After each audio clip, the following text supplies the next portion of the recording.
Right, good evening and welcome to tonight's meeting of the Major Applications Planning Committee. I'm Councillor Eddie Lavery, Committee Chairman. Can I do apologies for absence first, please? There are no apologies for absence this evening. Any declarations of interest in matters coming for tonight's meeting? No hands is always good. We have the minutes of the meeting 2nd of August in the bundle. Can I take those as agreed? Okay. The agenda has moved around a little since it was published. Agenda A remains as was, but there is an Agenda B with 2 additional items on it.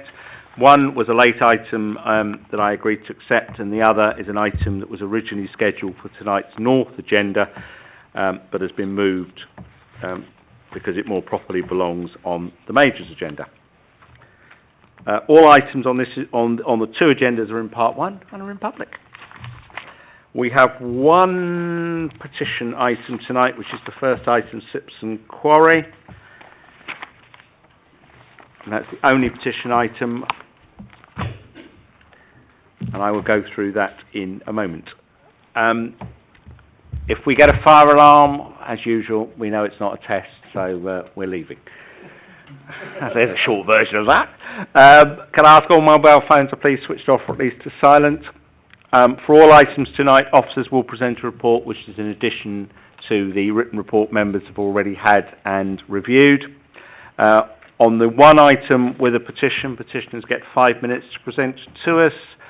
Traffic lights will guide. You've got 4 green, a minute at amber, and when we get to red we will stop. On any item with a petition, the applicant or their agent is also entitled to speak, and I believe both the petitioner and the applicant are intending to speak. And given there's nobody else here, I presume ward councillors are not, given they're not here, but that could change as the evening rolls on.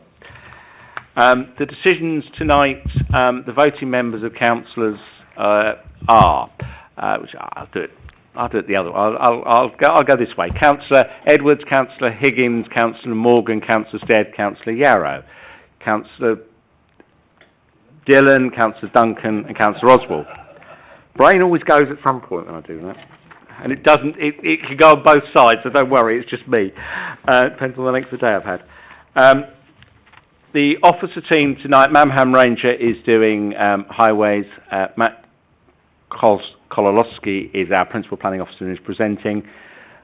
That's close, but that's the best you're going to get tonight. Welcome to Ed Ogtang, who is the new Major Applications Manager, covering the role. Those of you who are observant would have seen him sitting in the back corner of the room last time we met to work out what went on. Tonight he gets the corner seat. So those of you who do North later, he may get a more major role. You never know. That's how it works. James Roger, the Head of Planning, Liz Penny is our Clerk, and Nicole Cameron is the Legal Advisor. Okay, I'll move straight, please, if I can, to item 6, land at Sipson Farm, Sipson Road, Sipson. Thank you, Chairman. The applicant seeks to extend the existing time period for works on the site. The current permission expired on the 5th of August 2017, and the proposal involves extending this until the 30th of September 2019. The extended time period will allow for approximately 6 months of additional excavation on site, which will then be followed by remedial works to prepare the site for restoration to agricultural use. The restoration of the land will be achieved by filling the void with overburden and inert waste before replacing the stored sub and topsoils.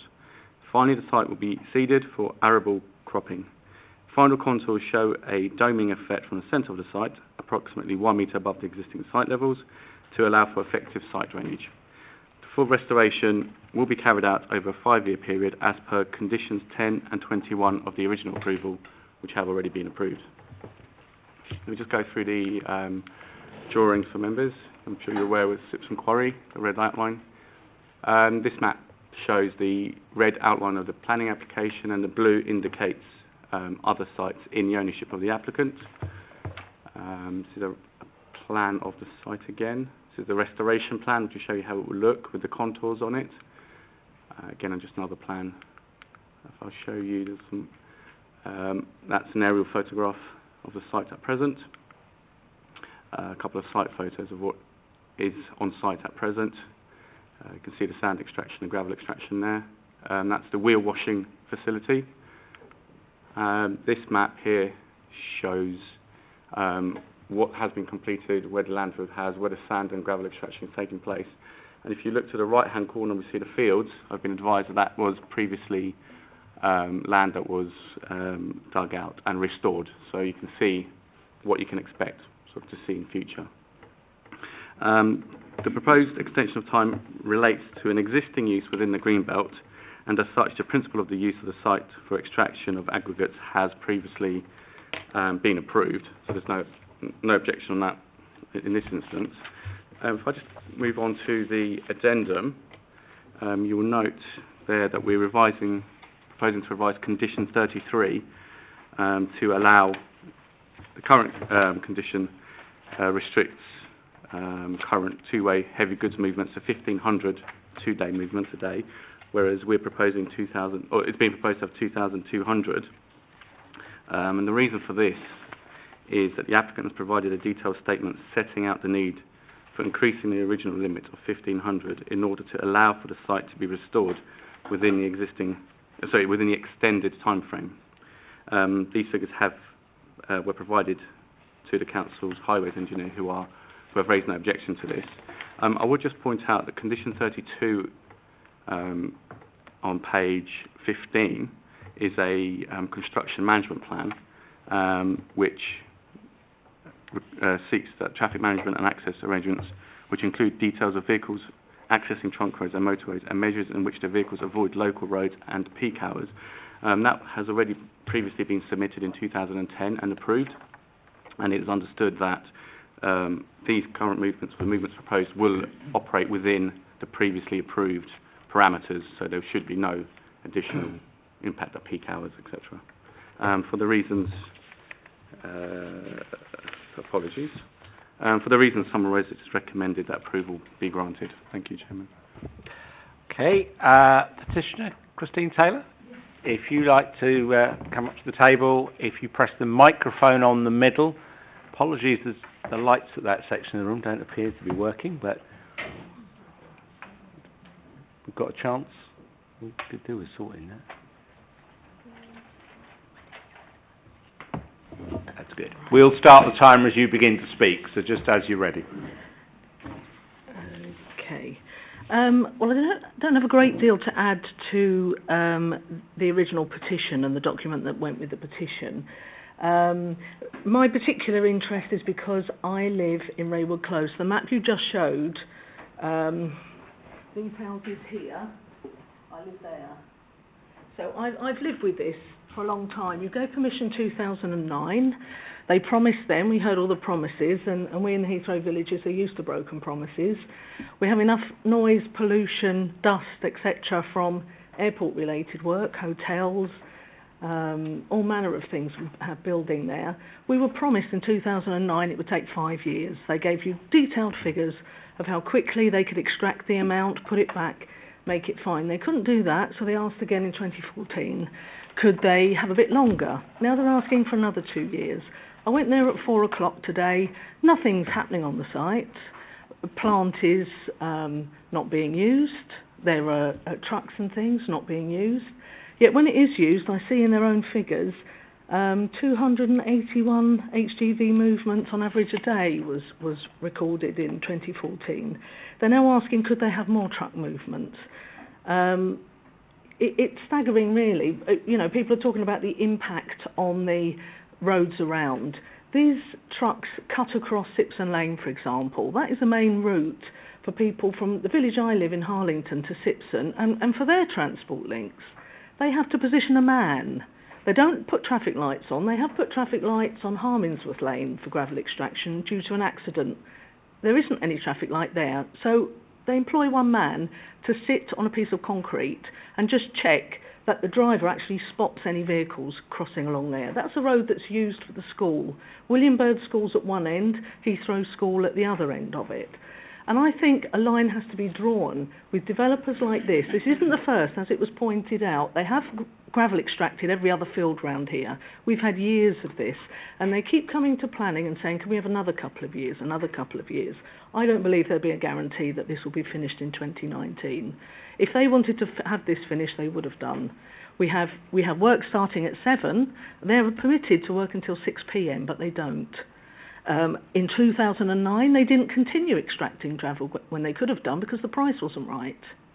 They held off until the building boom came in again and they could get more money from this piece of land. In the meantime, all those people who live around it, and we are beleaguered, when people leave, landlords and tenants move in, and they're not the people that generally have the wherewithal to complain about long-term projects like this.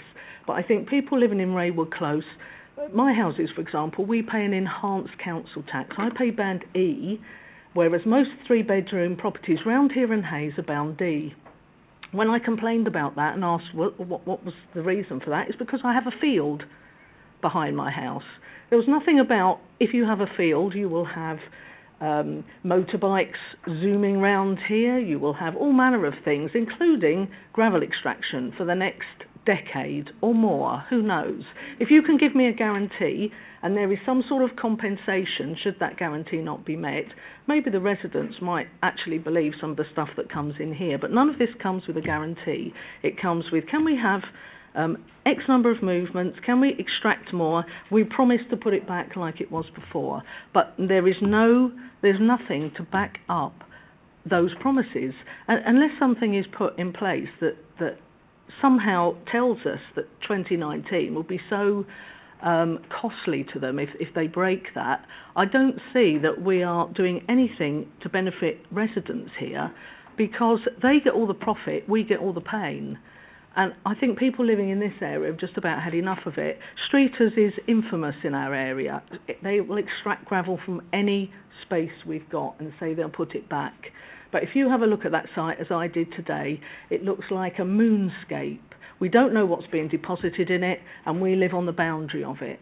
So I'm asking, please, for the sake of the residents who are paying enhanced council tax to have a quarry in their backyard, please do something about this company that just thinks they can buy land, take it, and then ad infinitum spin you a yarn, and you will yet again approve the suffering of all those people around that. Look at the area that they own and all these areas that have been gravel extracted. All those people who live in the houses around that have put up with the trucks that come in and out of here. They come down here, they cut across. This is Sixton Lane. The school is here. You know, they might be telling you that 281 vehicles or whatever a day could I ask doesn't you impact people. to wind it up? Yeah. I think we've got the point, but could I ask you just to Okay, reach sorry, time, so I do need to be. Yeah, I understand. I didn't spot the light. So that's one of the things I do for a living. Do members have any questions? Don't want to legalities. I'll pull out of the back of that, but at this point, I think I'd like to hear from the applicant just to see what they've got to say for themselves. Okay, thank you for that. Thank you. We do understand what you've said, but let's just see where this goes in a moment. Agent or the applicant for this one?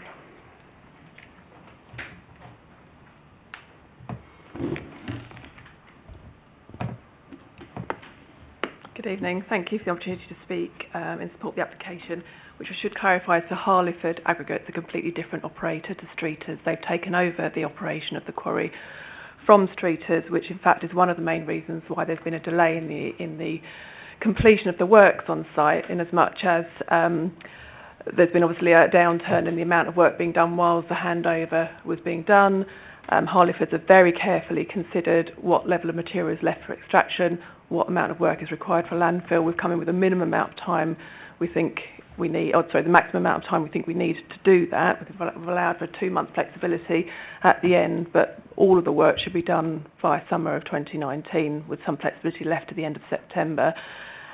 We engage very proactively with your officers in terms of pre-app submission to discuss all matters for the application and what should be submitted to support that, and we've responded positively during the application process to that, provided quite a lot of information, both in terms of detailing precisely what works are left, providing detailed plans and a timeline in terms of the extraction, the backfilling, which I should say, there's a question raised about what is going into the site. The permission is purely for inert CD&E waste, and that's all that's being put in the site. In addition to the planning controls, there's the environmental permitting process, which is very carefully controlled and ensures that's all that happens on that site, and that's all that's permitted on that site. In terms of the amenity considerations, other than the extension of time, no other changes are proposed. I would clarify with the highways issue, both the original permission and the subsequent extension had no limit at all on HGV movements or throughput. There was no limit. When we read the committee report a few days ago, there was a suggested limit put forward. We reviewed that. If that limit was put in place, there would be no ability to complete the works within the 2-year period. We're proposing it would take 3 years to complete the works. So we came back to your officers. We put forward the amount of throughput per year that we could deal with, as well as the HGV movements per week that were required to fulfil what we are saying that the applicant can do within the time period, and that's where that limit has come from. So in terms of controls, if you permit the application tonight, you have an additional control that has not been in there previously. There is a limit on the HGV movements now, which has not previously been there. There are peaks and troughs in activity. That's the peak of activity. The busier months are usually during the winter months rather than the summer months. Again, with respect to the petitioner, that's why it's probably a bit quieter at the moment. It's also responsive to the building industry, which tends to wind down later in the later in the afternoon. All other controls remain in place: bunding, noise controls, air quality controls, monitoring. Your EHO and the Environment Agency regularly do visits to the site and inspect it. They've got no issues with it. We've taken your officers on site a number of times now. They've been content with the way the site is being managed. It's subject to the environmental permitting system, as I've mentioned, and the HSC also visit the site on a regular basis. So we are happy that it's a very well run site, and I would say it's a Harleford aggregate site rather than a streeter site. So there is a different operator in place who's taking forward the permission. So I hope on that basis we could respectfully request that you grant the permission and support the proposal, which should lead to now completion of the works within a timely period. Thank you. Happy to answer any questions. There's a representative here from Harleford's as well, if there are any questions for the operator also. Almost there. We'll just see where the questions come, if there are any. Any questions, Count? I've got two. Go on. I'll start left and go right tonight. Thank you, Chair. Thank you very much for the presentation. I think I feel just a bit concerned that the limit has gone from 1,500 to 2,200. So an increase of 700, almost 50% on what was an operation that should have finished earlier this month. Now, I accept that there's been an interregnum while there's been this changeover, and that that fluctuations in the building industry are also going to have some impact.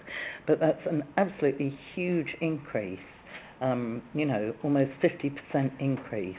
And is that because the assessments were wrong in the first place, or is there some other reason for this? Because I feel we're operating in the dark a bit here, or certainly I am. We're told one thing and it will be extracted by this day.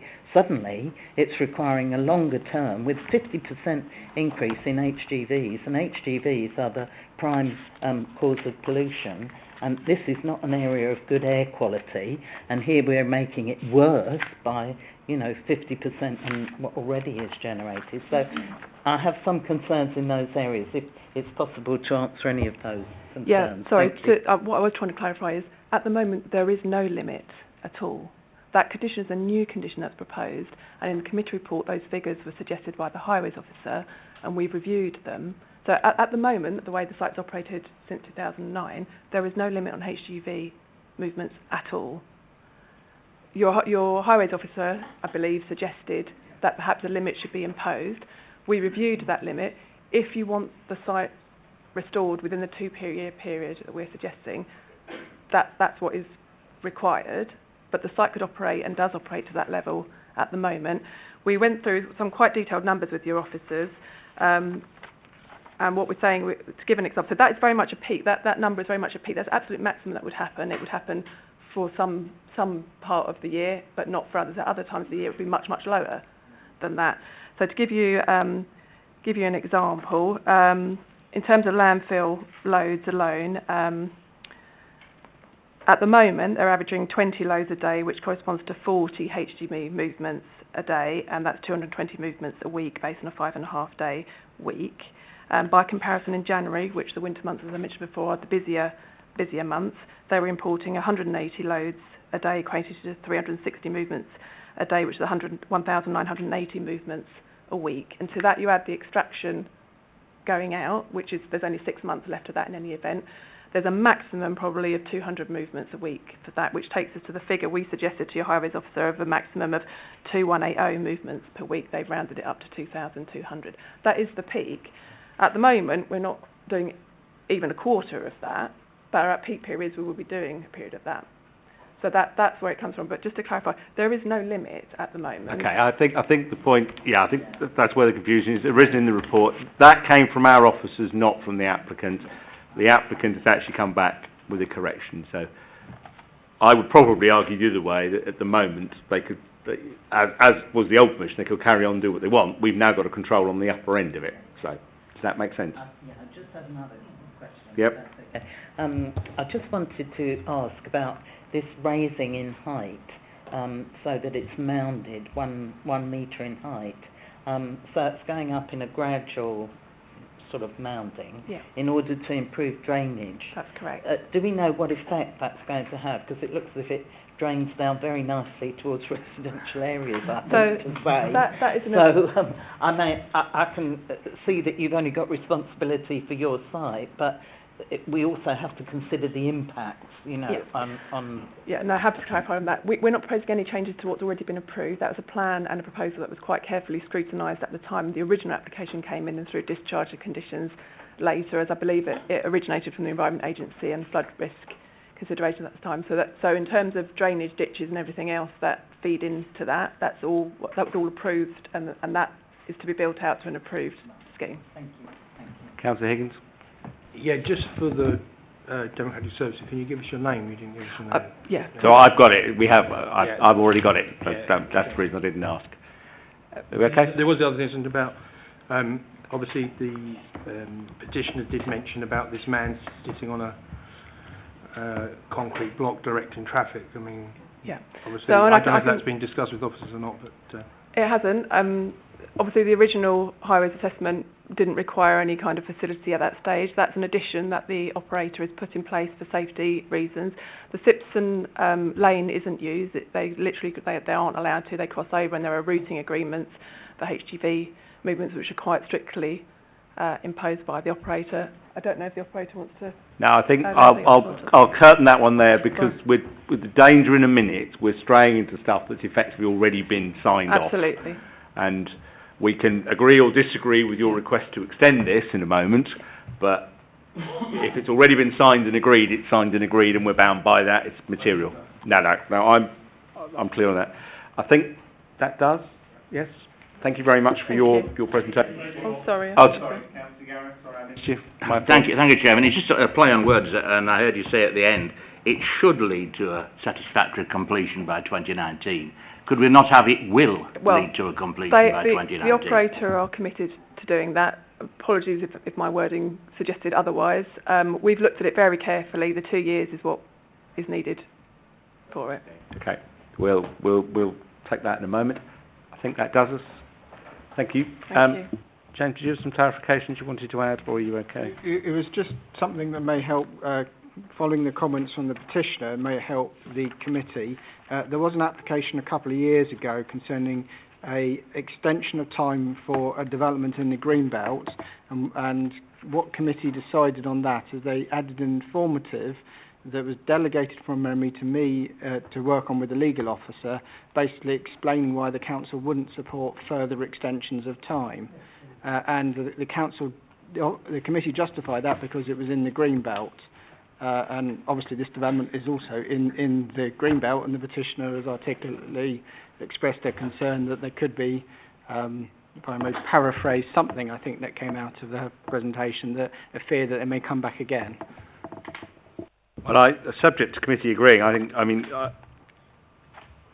we're always in a position with these things that we grant the time, and then there's always this risk I think that informative to me would make sense, in the sense that if we do agree this in a moment, that it makes sense to make it clear that we do wish this to be the last time and get the thing restored and done, because it does cause, you know, a lot of aggro to those who live next, and they always do, but it is legitimate gravel extraction at the moment, but obviously you want to get it finished, restored and moved on.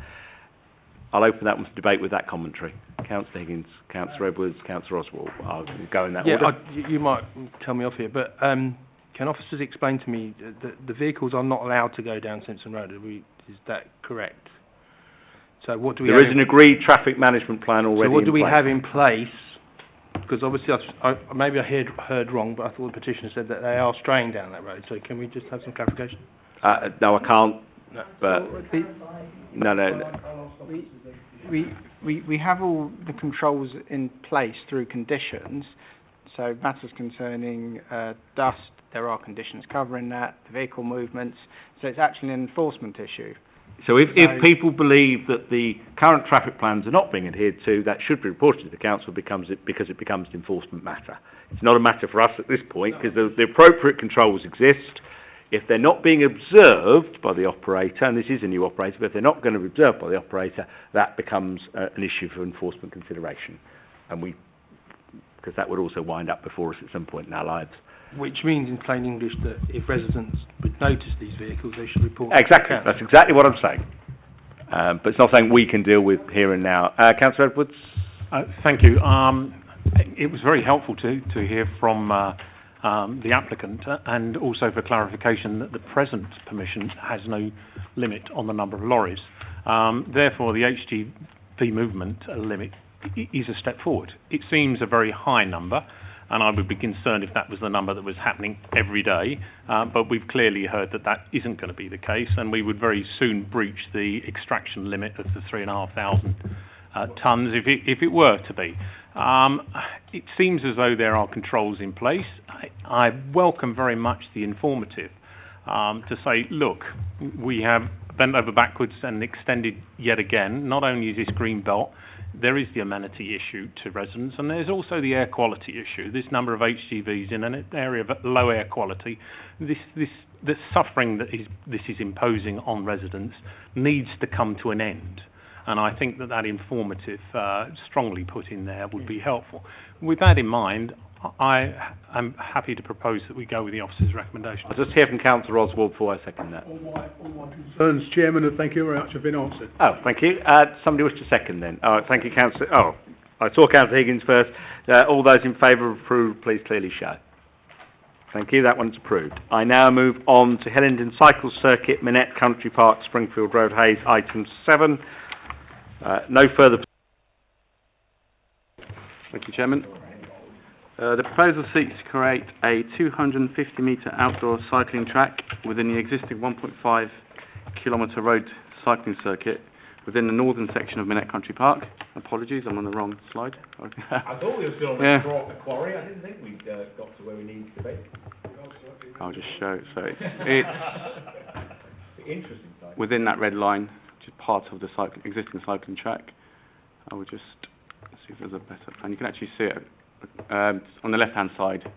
It's within the existing cycle track. The proposal would include a 7-metre wide inclined concrete track with bitumen macadam surface. The slope would vary between 5 degrees on the straights and 30 degrees on bends. A safety fence of 900 millimetres would be provided to the top of the banking. So it's a velodrome style track, like you might see at the Olympics. There it is. You can see the existing track on the outside with the new track on the inside. You just go to the, you can see here on the aerial that it would be placed on an existing field. The proposal would result in the loss of what Sport England classifies as a playing field, albeit, as you can see, it's not actually laid out as one. However, it would be replaced with a modern sports facility for which there is a need, and as such the proposal is considered acceptable in principle. The proposal does not involve the creation of any structures above ground, and though it is located in the Greenbelt, the proposal does not conflict with the purposes of including land within it. There is sufficient car parking to meet the requirements of users. I will just show members, if I can just find the plan again. On the aerial. Yes, you can see that at present, users of the goals to the sort of bottom right corner there facility are allowed to the cycle track, people using the cycle track are allowed to park in the goals car park. There are 93 parking spaces there at present. They could also, if need be, use the Minette Country Park car park slightly to the south. That arrangement will continue, so it's envisaged anyone using that cycle track can park in the goals car park at present. It's also envisaged that the new cycle track would be used predominantly on Saturday mornings, which would not conflict with the way the goals is used, which is predominantly used during the evenings in the weekdays. For the reasons summarised, it is recommended that the application be approved. Thank you, Chairman. This one looks very straightforward. Is there anyone any problems with it? Councillor Dillon? I use this, so I think it'd be great if this goes ahead. There are no car parking issues there whatsoever. Even along the main road, you can just use them along Springfield Road. So I'm happy to move officer's recommendation. One slight question. As this is a completely banked coloured road, if so, is there the availability for emergency services within that to deal with Mr. Layout? Sure there will be. There's a tunnel that I see no dimensions on here. Actually, we can get an ambulance in there. I know concrete. Are we happy we can? Matt? I am, but Councillor Duncan, while they're checking that, if I... Just a quick question about the protection of flora and fauna. That's taken care of in condition 9, I believe. Does that take care of everything? A couple of thoughts. I'll wait for officers to clarify, but it seems straightforward to me. Because it may not be within the development site. That's what I'm thinking. You might have to go on to adjoining land, which isn't part of this application. That's just where I'm coming from on this. This 9. If they've got to protect skylarks and other scarce plants and creatures, you might not be able to do it here if it's developed, because it's going to be a developed area. Councillor Duncan had a query about flora and fauna, which just... Sorry, Councillor, I didn't quite hear the question. Yeah. It was just that there's skylarks breeding here, and there are also other locally scarce wildflowers, etc., and there may be others. Condition 9 talks about a scheme for the protection and enhancement shall be submitted and approved, and the scheme shall detail the measures incorporated within the development site. This is now going to be developed and hard surface, so it may not be possible to have it on this site. So is there some provision that one can make to have on adjoining land or something? if it said within land within the applicant's ownership, then you're suddenly including the whole of Minette Country Park. Yeah. Would it be that very simple change? Yeah, could we do that, please? So that if necessary... If officers have no objection, members have no objection, does that give you a problem? I think it just needs a very simple change. Right, we'll, if we just call it the applicant's ownership, then council can work out what it does afterwards. And it gives that freedom, doesn't it? It gives them the freedom to do it. So we have a proposal. Councillor Higgins? I will second that, but on that point about the skylarks and that, we had the same principle when we built the changing facilities for the cycle thing, and it was on the other side, the issues with that. But anyway, we'll let them. I don't have a problem with that. Right. Have we satisfied that we can get emergency access? I mean, we can, because it would not be a great facility if we can't, but I'm sure we can. If not, well, I'm going to add a condition to it to ensure that we do. There is That's what I'm about to do. there's a tunnel shown on the drawing 4 metres wide. Right, so that's good enough. Right? We don't know the height. We don't know the height of it. Right, in that case, I would propose that we will, I will have a proposal that we add an additional element to the landscaping condition, which covers other vehicle, pedestrian access and circulation areas to include that emergency access vehicles can gain appropriate access. Yeah, on that basis, absolutely. Good. All those in favour, please clearly show. Lovely, thank you.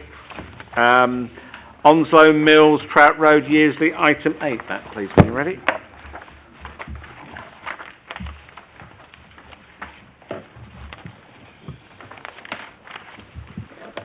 Thank you, Chairman.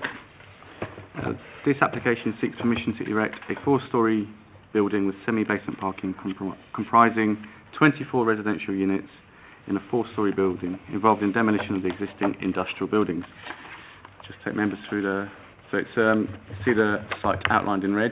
It abuts the Rainbow and Kirby industrial estates to the south and to the west, which already have outline planning permission to redevelop. 149 residential units on that, and some B1C light industrial units as well. The site immediately to the southwest, is Caxton House, that has also got permission and is almost completed now for a 4-storey block of flats. Just take members through the plans. This is the site layout, the ground floor plan. You can see the building in white with the ramped access to the semi-basement car parking and the amenity space to the west on the boundary of Caxton House. These are existing plans. This is the basement layout, ground floor, with the ramp going down and the amenity space to the south on this plan. Upper floor level plans, and I'll get to the elevations. These are the elevations. This will be elevation facing. This is the front elevation, sorry. You've got the rear elevation, and then you've got the elevation facing Caxton House. Some of the sections, street view. So you've got Caxton House on the right-hand side, which is already built. So I'll just flip onto the photos in a second, and you can see what that looks like. An aerial view, most of Rainbow and Kirby vacated, flattened. There you can see, this is the site, you can see Caxton House, which has already been built, 4-storey building. This is site photos taken at different times, but that was a close-up when it was a few months ago. In terms of specific proposals for the future use of the site, the application seeks a 24 units housing development, and there are a number of mitigating reasons as to the acceptability of the proposed residential land use. These include the site is located immediately adjacent to Yearsley West Drayton Town Centre boundary, and the proposed new West Drayton Crossrail station is located approximately 500 metres distance from the site. It is therefore considered to be a site well suited to a residential use development of an urban density, given its immediacy to town centre facilities and services and good levels of public transport accessibility. The wider Rainbow and Kirby Industrial Estate and Caxton House were recently granted consent for mixed-use residential-led development. The overall design of the scheme is considered to enhance the visual amenities of the surrounding area, and the Council's Urban Design Officer has raised no objection over the proposed impact of the street scene. The proposal will provide 24 car parking spaces for the 24 residential units, which equates to a ratio of 1-to-1 parking per dwelling. The Highways Officer reviewed this proposal and considered that, as the site is for flats within close to a town centre location, no objection was raised to the parking provision on the site. If I just take members through the addendum, there's a number of changes. First and foremost, on page 75, there is a reference in section 3.2 to the wrong number of car parking spaces and cycle spaces, so it is actually 24 car parking spaces and 42 cycle parking spaces. We're seeking to amend condition 5 as well, to refer to 5 active and 5 passive electric vehicle charging points. I want to remove reference to a refuse lift, as one doesn't actually exist, and also remove reference to the details of the bin stalls, because the bin stalls are actually quite clearly shown on the plans. Also, we seeking to remove the travel plan obligation. And the reason for this is that TfL guidance states that developments of less than 50 units do not require a travel plan or a travel plan statement. Therefore, for the reasons summarised, it is recommended that approval be granted. Thank you, Chairman. Any questions on this one, Councillor Edwards? If I could just draw officers' attention to the penultimate paragraph on page 78 with the Highways Officer comments about pedestrian safety and makes suggestions as to how pedestrian safety can be improved. My question is, how has that been implemented in the scheme? Because I can't see it within the plans. What in particular are you seeking? Well, this is the width of the site access, and the suggestions here that it presents some risk to pedestrian safety. This is a Highways Officer's comment. It is an approach that we commonly adopt when we look at residential property and the width of drop curbs. Okay. So I was just clarifying where we were. Ma'am Maham? I think the highways officers wanted a central island, but the drawback with that is that it'll even widen the access further to accommodate an island. So for that reason, we have accepted the two-way access into the site.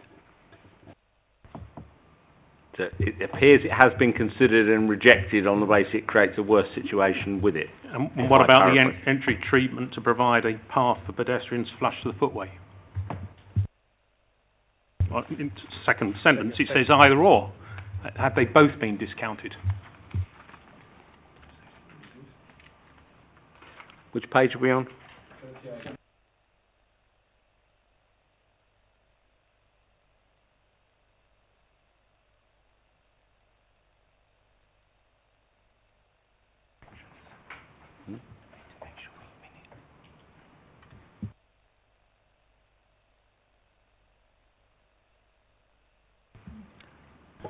Yes, it's covered in the section 106 under the highways number 1. Point 1. Civil section 27838 works. So it's included anything. Highways office. So can I just check that we put in the minutes that Mamhan's corrected the highway comments? Because he's actually clarified that has actually been considered. And can we also put in the minutes that this inclusion, the treatment of that access is within the highways work? Yep. Thank you. Yep. Councillor, where are we? Sorry, Councillor Duncan. Next one. Thank you, Chair. Two concerns. The officer referred to the adjoining development which is built, but we don't really see on the plan submitted other approved developments surrounding this, do we? Or do these plans show what has already been approved and can be built or might be in the process of being built? I was just concerned because the one of the main faces is onto the side of these works, which if they're to be redeveloped and brought closer, we don't know what that impact is going to be or whether that is going to impact the developability, if you like, of that site. Is it going to have a negative impact on the adjoining site? Because they've got in first, that's what I'm saying. I'm not saying they shouldn't, but I'd just like to know. Yes, Councillor. The proposed ground floor plan was quite zoomed in. Those grey blocks that you can see, so to the south, that's actually Caxton House. Yeah. The one to the bottom right-hand corner, as you're looking at it, is one of the light industrial units of approved on Rainbow and Kirby, as is the block in the top right-hand corner that you can see. So I appreciate it's quite zoomed in, but they do show what has been approved and, in terms of Caxton House, what has actually been built. Right. And I have compared the plans as well. Yeah, that's the one, yes. Yeah. So that's actually what's been approved and built. So these buildings, this is approved? That's a single story. And is that approved? Yes. That's on Rainbow and Kirby Industrial Estate. It's got outline planning permission. Right. The reserve matters we have at the moment. So this distance, what is this distance? It's going to have to be 21 metres if there's something here that has a window. Should I come in this? So this particular application was pulled back from one committee agenda so I could get the plans checked on distances points. So to the south, I know that the 21 metre distances has been checked, and there was actually one flat that there was an issue with a bedroom that the layout's been altered, so that all the 20... So Caxton House to the south and this development, I know the 21 metres is met from window to window distances. Yeah, but that's a greater distance than this, isn't it? You see, that distance. Yeah, so our concern was that the window to window habitable rooms between the two developments. Yeah. So we know that that's been addressed. So that was picked up. Your issue concerning the front is slightly more complicated, and this is discussed in the report. So there's a precedent of a 15 metre being allowed for Caxton House, and it was approved by the planning committee further south, of the relationship between the existing units the other side of Trout Road and Caxton House. Yeah. On this particular development, it's set slightly further back, so it's further than 15 metres, but not 21. But there's some reasons why I'm going to explain I consider it acceptable. Well, the first point is that nobody across the road has objected, which is important in itself. The other thing is that if we push it too far back, we actually find ourselves out of sync with the building line.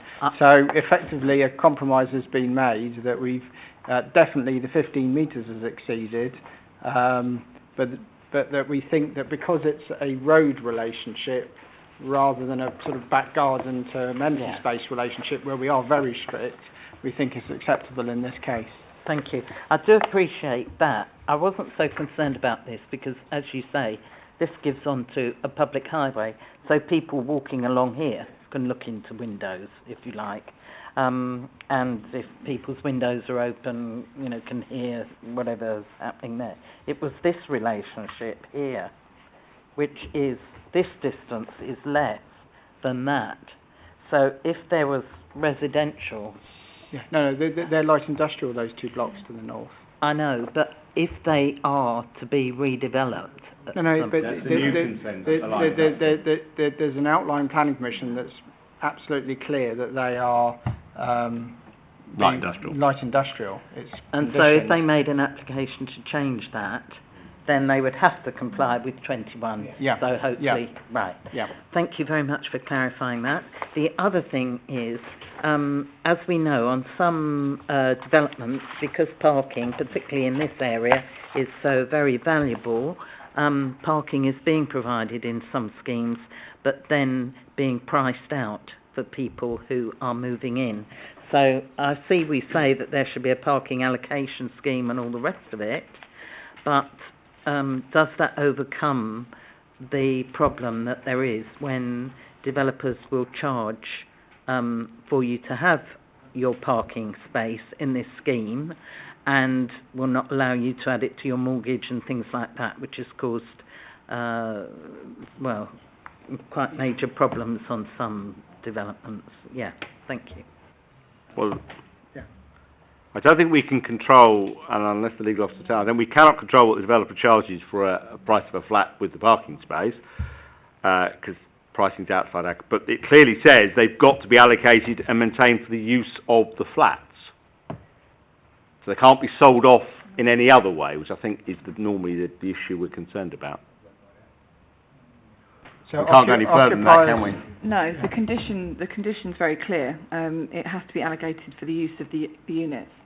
So even if there is this problem of them being priced out, there would be no point in pricing out because they can only be used by the residents within the units. So I can't see that happening actually. I think you're protected by the condition itself.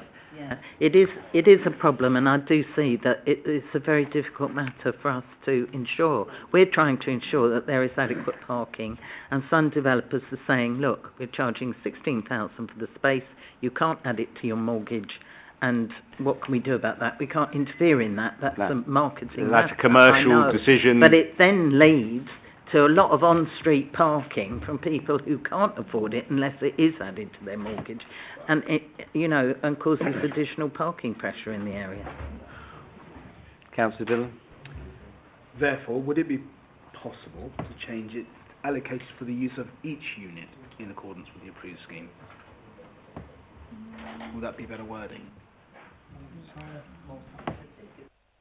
Are This these all is the- one of our standard conditions. We're not altering a bespoke condition. This is one that we've used It is one we've used fairly used a lot. regularly. The reason I know that is it's got our standard code Yeah, it has, rather yeah. than Yeah, it has. an NONSC, which means it's a non-standard condition. Excuse me, if it does say for each of the units, then it does stop certain ones, as happened on the development further down the road, where some people were able to buy 4 parking spaces and others had none, who came along later, and that's caused endless problems since. To me, sorry, Captain, I don't think we can sort of really get... We're sort of really stepping over our remit, aren't we? It's a commercial property. People buy what they can buy. People will pay what they will pay. I don't think if we have a condition in there that says that it has to be allocated, I think it's loose enough and firm enough really to cover what is required. I don't see where we're going with this. It's just we cannot dictate to commercial businesses what they should be doing. yeah, and then I'll draw it to a close. Well, clearly, it's not strong enough because if you have a unit of 4, you have 24 units and 4 are bought up by one person for his sake, then you have 3 units that don't have any parking spaces, so you're not allocating, the allocation isn't right. Yes, that's right. So it's an abuse of it. Sorry, if we can just put in for the use of each of the units, I think that tightens it up. Well, I'll take this is standard condition, I'll take a member's take on it. So if I can, Councillor, sorry, James. I mean, on this query, I'd be deferring to the council's legal officer, because if we go wrong with the wording, it could make the condition challengeable. So there'd be 2 options in my mind, to either leave the condition as is, or effectively outside of the meeting, any changes to the wording are agreed with the chairman and Labour lead, but after the council's legal officer has given some thought to whether it can be strengthened or not. Okay, I'll ask another question before I do that. Do members in general want it strengthened or not? Yes, yes, yes. No, no, no. Yeah. I believe our parking allocation policy is that there should be parking. Right. Okay, so I take a general sense that members would like it strengthened. In that case, could I ask that we adopt James's suggestion, which is a sensible one, that before we do anything that could, because we don't need is a condition that the developer then can challenge because it's unreasonable. Let's get the legal officer's considered view when she's had a chance to think about it, and then she can come back to myself and the Labour lead. Is that okay? Can I propose to take this one forward? Thank you. Second that, thank you. All those in favour, please clearly show. Thank you. That is Agenda A done. That would have been your work for the night, but now you've got Agenda B. So, just because you thought you'd... Right, 236 Wakeleys Road, change of use from a group home to 5 one-bed self-contained flats. Matt. Thank you, Chairman. The proposal involves a change of use of a vacant part of a building previously used as a group home to 5 self-contained 1-bedroom flats. The conversion will be achieved through internal alterations and there will be no extensions to the building or external modifications. The development will also provide 3 additional car parking spaces within the estate. Let me just show members here. So we've got a site. We can just get there to the site. There's the site in red. This is the Hetherington Road estate, all council owned within there. The site is located within an established residential area and utilises an existing building that was previously in C3 use as a group home. Development is therefore supported in principle. Satisfactory living conditions will be provided for future occupants and the amenities of neighbouring residents would not be compromised. In terms of parking, let me just move on to another plan for you. So here you can see 3 additional parking spaces that have been provided. All units within Hetherington Way have access to communal parking. There is no designated parking. Nonetheless, the lease to the group home indicates access to 2 designated parking spaces. Members are advised that designated in this instance does not mean allocated. So at present, or previously as it was used, 236 was entitled to use 2 car parking spaces within the shared communal parking area. Any 2, they weren't designated. For clarity, the additional 3 parking spaces provided as part of this application will not be allocated specifically for the proposed flat. So it's the 3 sort of to the south here. The current parking arrangements for the overall development are non-allocated, and the additional 3 spaces will be provided on the same basis. They will therefore generate an increased capacity in the overall provision of parking spaces serving Hetherington Way. The 2 existing parking spaces mentioned in the report, I've actually said this. Okay, I won't read that one bit. In terms of the addendum, I think we've got a couple. In fact, the addendum, which I've just lost.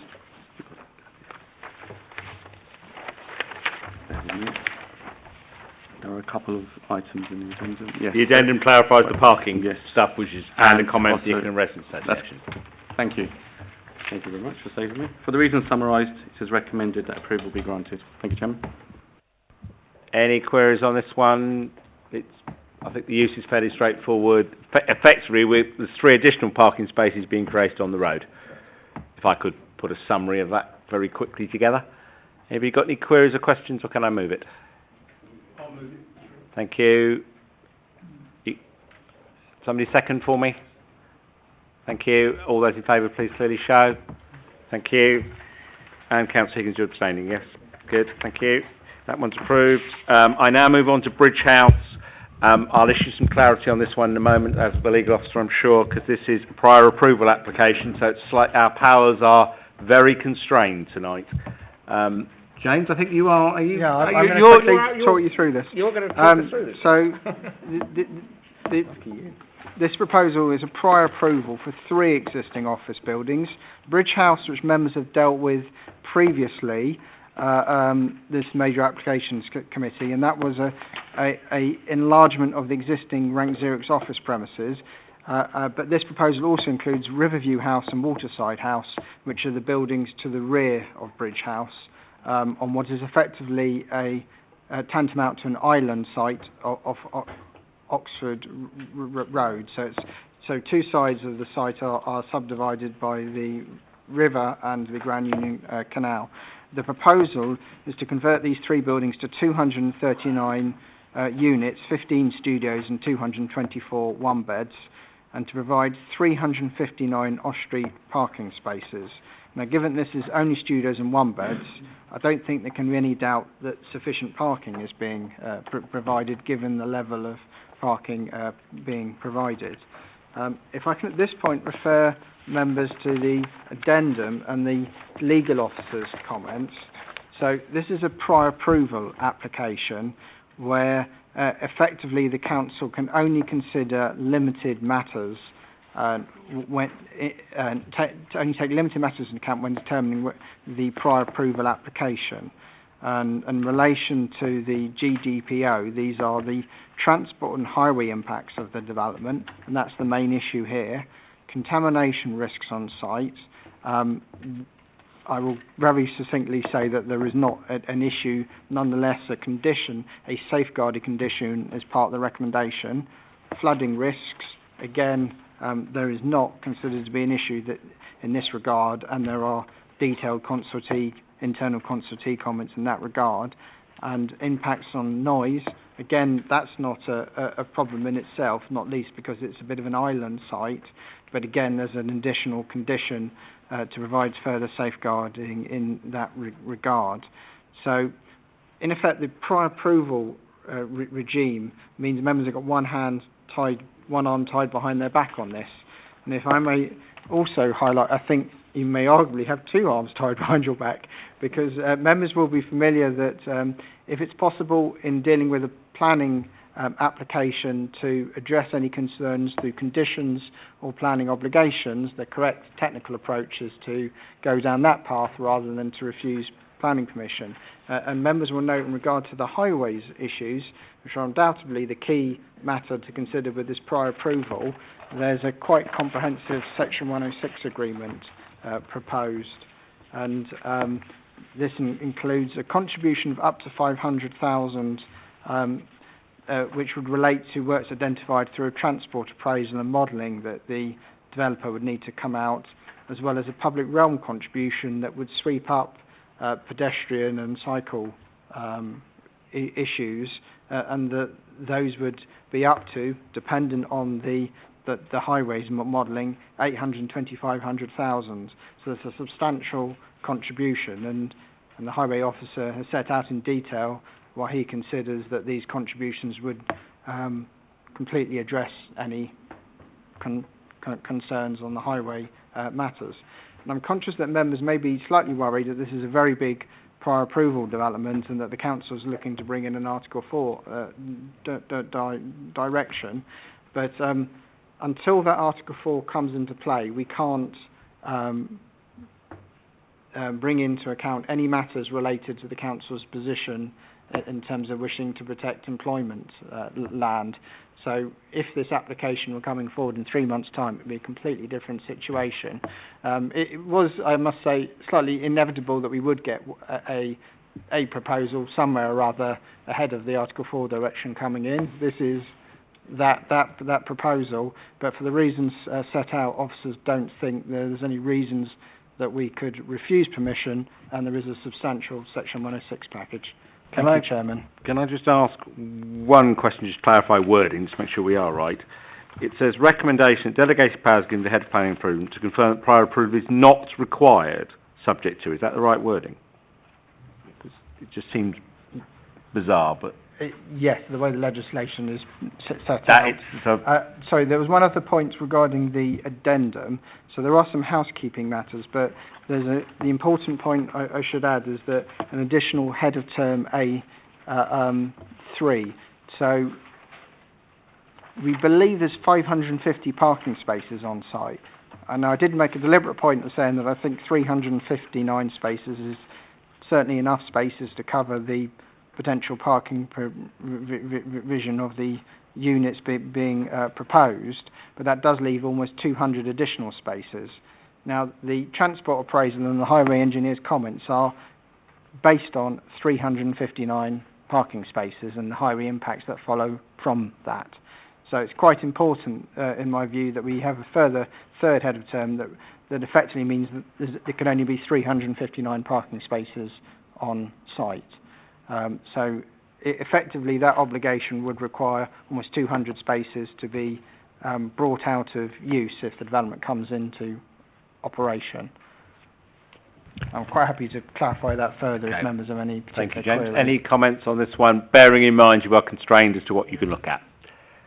Go on. Councillor Edwards, Councillor Higgins. Sorry, I am being slightly dense. And I understand that we can only comment on transport and on noise. On those two grounds, there are concerns. And we're asking for prior approval for this, subject to it having no impact. Well, we're saying it is having an impact in both terms of noise, because we have a control in there, and in terms of traffic, because we have a control in there. We then say that actually prior approval is not required, which I find it hard that we can then put a condition on something that isn't required, and then we go on to say if the application is approved. So we're approving something that's not required. Okay, I think it's technical in the legislation, which is the point I got I know, that's why I asked the head of planning. Yeah. Well, the first point to clarify is with prior approvals you can add conditions and legal agreements, but you have to have a quite strong justification to, but you can. So we are taking advantage of the fact that you can add conditions and legal agreements, and that's why I made the point of saying that if you can address concerns, planning, the correct approach is to do that. I understand that, but then surely we're agreeing something rather than saying you don't need it.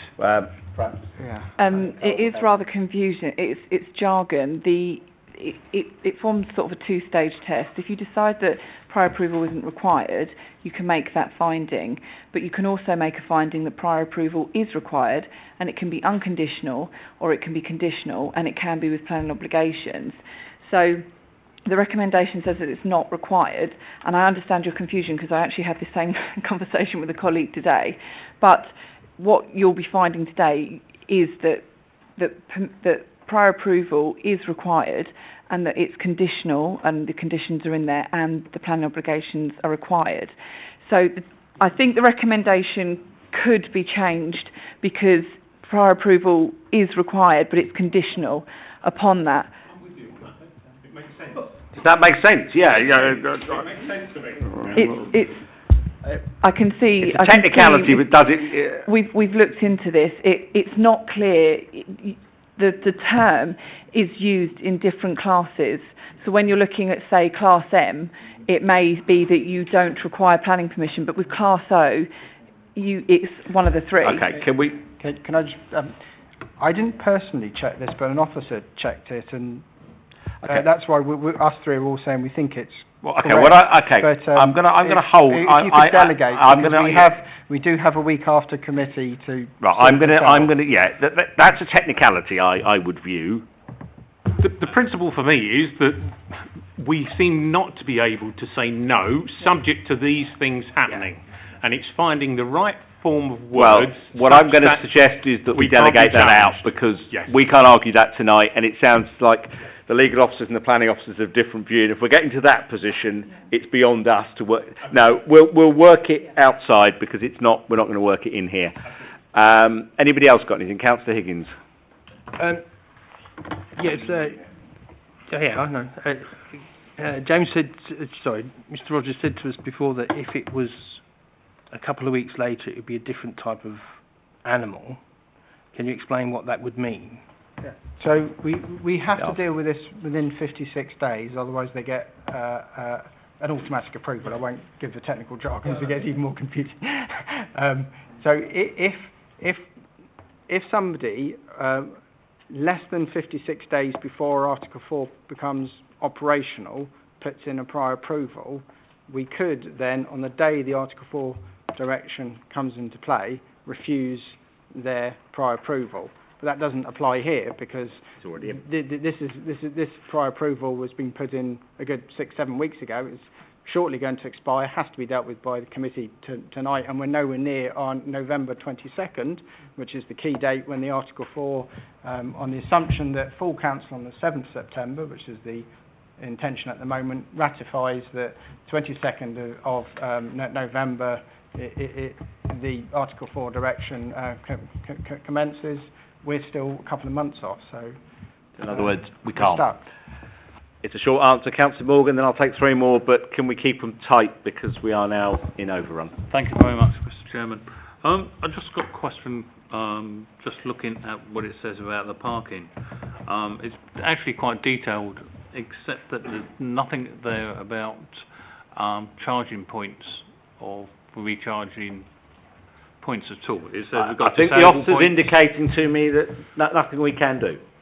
No, we can't request those. It's not within our remit. No, there you are. That's your answer. And that may become a standard answer in a minute to this. Councillor Oswald. Thank you very much, Chairman. I'll be very brief. I'll move the officer's recommendation with the wording agreed for the technicality outside of this meeting. Good. Councillor Dillon. My turn to be dense, if I may. No, it's not allowed. So there are spare 200 car parking spaces. You could rejig the whole thing. Would they then be able to build something, because 200 car parking spaces is quite a bit of land, could they then build on that? Don't think so. Go on. Matt, James, whichever you wish to answer. The legal agreement is basically saying that 200 car parking spaces can't be used. They could then come in with a planning application, all sorts of planning applications. But that becomes a planning application. But then they become planning applications. No, that's a planning matter that we would have to deal with at that point. Okay, so I have it moved. Can I have it seconded? All those in favour, please clearly show. Thank you. That is approved. Are you sitting out? Yep. Okay, we are 7:10, which is pretty good, given the additional items. Can I start north at 20 past for those who are coming back for another go? There'll be a load of people outside.